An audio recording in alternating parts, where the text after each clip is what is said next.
বৈষম্য বিরোধী ছাত্র আন্দোলন জেলা শাখার সদস্য সচিব সাইদুর রহমান ও মুখপাত্র এক তরুণীর মদের আড্ডার একটি ভিডিও সামাজিক যোগাযোগ মাধ্যমে ভাইরাল হয়েছে।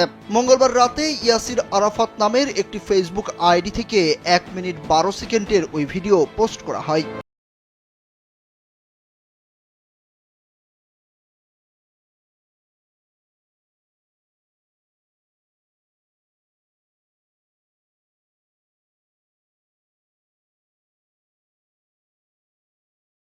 আসসালামু আলাইকুম প্রিয় দর্শক শ্রোতা। দেশে আসছেন তারেক রহমান, বাড়িধারা প্রস্তুত করা হচ্ছে তারেক রহমানের জন্য। কি বললেন মির্জা ফখরুল ইসলাম আলমগীর, কবে আসছেন দেশে তারেক রহমান, চলুন ভিডিওতে বিস্তারিত দেখে আসি। বিএনপির ভারপ্রাপ্ত চেয়ারম্যান তারেক রহমান দেশে আসছেন এটি মোটামুটি নিশ্চিত। ঈদের পর ঠিক কখন আসবেন, বেগম খালেদা জিয়া আগে আসবেন নাকি তারেক রহমান পরে আসবেন, এটি নিয়ে এখনও চূড়ান্ত সিদ্ধান্ত হয়নি। কেউ কেউ বলছেন যে ঈদের পরপরই বেগম খালেদা জিয়া দেশে ফিরবেন, তার 1 মাস পর তারেক রহমান ফিরবেন। প্রশ্ন হচ্ছে তারেক রহমান বাংলাদেশে আসার পর তিনি কোথায় থাকবেন? তার সেনানিবাসের বাড়ি তো শেখ হাসিনার সময়ই, শেখ হাসিনার নিজের নির্দেশনায় সেটি একেবারে ধ্বংস করা হয়েছে।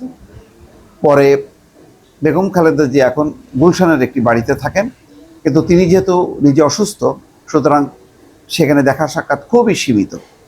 সারা সময়ই বেগম খালেদা জিয়া একেবারেই নিরিবিলি থাকেন।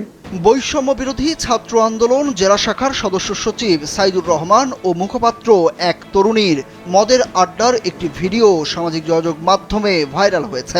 মঙ্গলবার রাতে ইয়াসির আরাফাত নামের একটি ফেসবুক আইডি থেকে 1 মিনিট 12 সেকেন্ডের ওই ভিডিও পোস্ট করা হয়। ভাইরাল ওই ভিডিওতে দেখা যায় একটি ব্যাগ হাতে ওই তরুণী কক্ষে প্রবেশ করছেন। এরপর ব্যাগটি রেখে খাটের উপর অবস্থান নেন। তার পাশে শুয়েছিলেন সদস্য সচিব সাইদুর রহমান। এরপর সাইদুর একটি কম্বল নিজের শরীরের উপর বিছিয়ে দেন। একটি মদ ভর্তি বোতল হাতে নেন ওই তরুণী। আরেকটি হাতে কয়েকটি ওয়ান টাইমের গ্লাস দেখা গেছে। স্যান্ডেলিনা সো, রূপচর্চায় আভিজাত্য। এদিকে ভিডিওটি আপত্তিকর না বলে সামাজিক যোগাযোগ মাধ্যম ফেসবুকে স্ট্যাটাস দিয়েছেন ওই নারী। নিজের নামের ফেসবুক আইডি থেকে তিনি লিখেছেন, জুলাই আগস্ট আন্দোলন চলাকালে রাতে সহযোদ্ধারা অনেকেই তার বাড়িতে আশ্রয় নেয়। বিষয়টি তার স্বামীও জানেন। এখন ক্ষমতা আর পদ পাওয়ার লোভে ভিডিওটি বিশ্রী ক্যাপশন যুক্ত করে পোস্ট করা হয়েছে। ভিডিও ভাইরালের এই ঘটনাটি ঝিনাইদহ জেলার। এদিকে এই ঘটনার পর 3 সদস্য বিশিষ্ট তদন্ত কমিটি গঠন এবং তাদের দুজনের পদ সাময়িকভাবে স্থগিত করা হয়েছে। এছাড়াও ফাঁসানোর জন্য এই ভিডিও ছড়িয়ে দেওয়া হতে পারে বলেও মন্তব্য করেছেন ঝিনাইদহ জেলা শাখার সমন্বয়ক আবু হুরাইরা। যে ভিডিও করছে সেও তো খাটের পাশে বসে আছে এবং ভিডিও করছে সেখানে, এবং রুমের মধ্যে নাকি মোট 7 থেকে 8 জন ছিল। তো এখানে এরকম শারীরিক সম্পর্কের বিষয়টা একেবারে আসে না, ফাঁসানোর জন্য এগুলো করা হচ্ছে।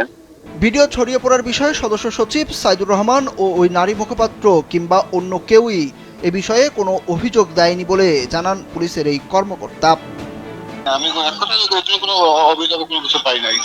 2024 সালের 16 নভেম্বর বৈষম্য বিরোধী ছাত্র আন্দোলনের 103 সদস্য বিশিষ্ট আহ্বায়ক কমিটি ঘোষণা করা হয়। ওই কমিটিতে ঝিনাইদহে ইসলামী বিশ্ববিদ্যালয়ের আবু হুরাইরাকে আহ্বায়ক ও কেসি কলেজের শিক্ষার্থী সাইদুর রহমানকে সদস্য সচিব ঘোষণা করা হয়। সুরজ আহমেদ, কালবেলা। দর্শক শ্রোতা, এই বিষয়ে আপনার মন্তব্য কমেন্ট বক্সে লিখবেন। আজকে পর্যন্তই, আল্লাহ হাফেজ।